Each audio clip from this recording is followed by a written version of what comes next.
네, 지난 일주일 동안 대기 흐름을 보여주는 화면 보시겠습니다. 검붉은 색일수록 미세먼지가 심하다는 건데 중국에서 한반도로 미세먼지가 넘어오는 모습이 보입니다. 이렇게 미세먼지의 주범이 중국이란 인식이 강합니다. 하지만 뾰족한 대책은 보이지 않고 그래서 과연 정부는 그동안 뭘 한 거냐라는 비판으로 이어지고 있습니다. 팩트체크팀은 지난 20년간의 논의 과정을 하나하나 확인을 해봤습니다. 오대영 기자, 중국의 영향이 어느 정도 됩니까? 네, 최근에 여러 수치들이 보도되고 있습니다. 하지만 결론부터 말씀드리면 일률적으로 몇 %라고 말하는 것은 불가능합니다. 네. 공신력 있는 연구는 그중에 하나는 한미 공동연구입니다. 5월에서 6월 평균이 34% 정도였습니다. 하지만 미세먼지가 심하다고 하더라도 중국 요인이 적은 날이 있고 반대로 많은 경우도 있습니다.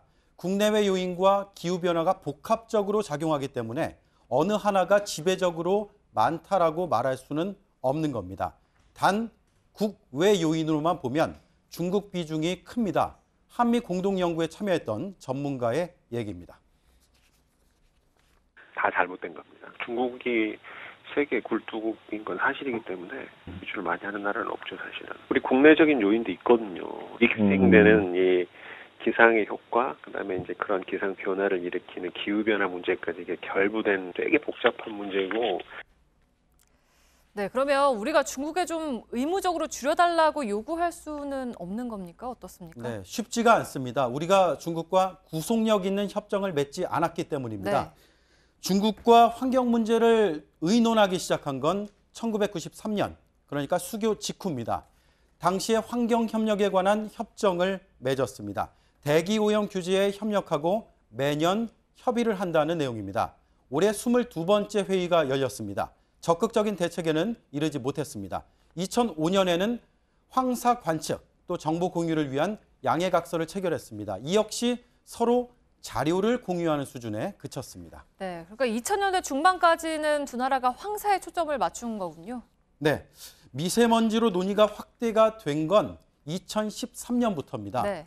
WHO가 미세먼지를 1급 발암물질로 지정한 것이 계기가 됐습니다. 2004년에는 환경협력 양해각서를 주고받았습니다. 그 이후에 두 나라의 장관급 회의가 정례적으로 열렸습니다.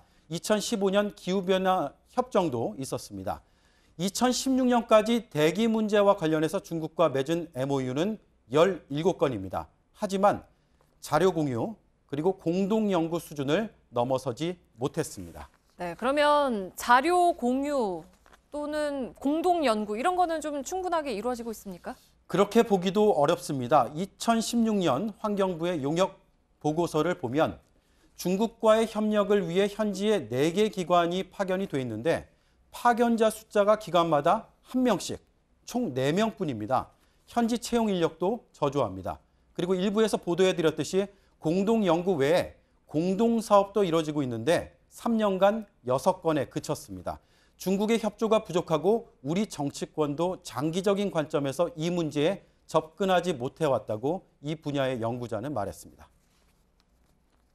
사이언티픽 에비던스를 좀 확인하려고 하는 1970년대나 80년대 공동 연구 단계 수준에 머물러 있고 국가와 국가 사이에서 저감을 위한 협약은 공백 상태에 있다라고 볼 수 있죠. 네, 오늘 청와대 국민청원 게시판에 보니까 11만 명이 넘더라고요. 중국에 항의를 해달라라는 청원인데 이런 시민들의 요구에는 미치지 못하는 거군요. 그렇습니다. 인접 국가 사이의 대기오염 문제는 다른 나라들이 이미 겪어왔습니다. EU의 경우에 2008년 대기질 지침을 통해서 구속력 있는 미세먼지 상한선을 정했습니다. 이를 통해서 회원국 사이의 분쟁을 풀었습니다. 미국과 캐나다도 1991년에 대기질 협정을 맺었습니다. 국경에서 대기오염 문제를 해결했습니다.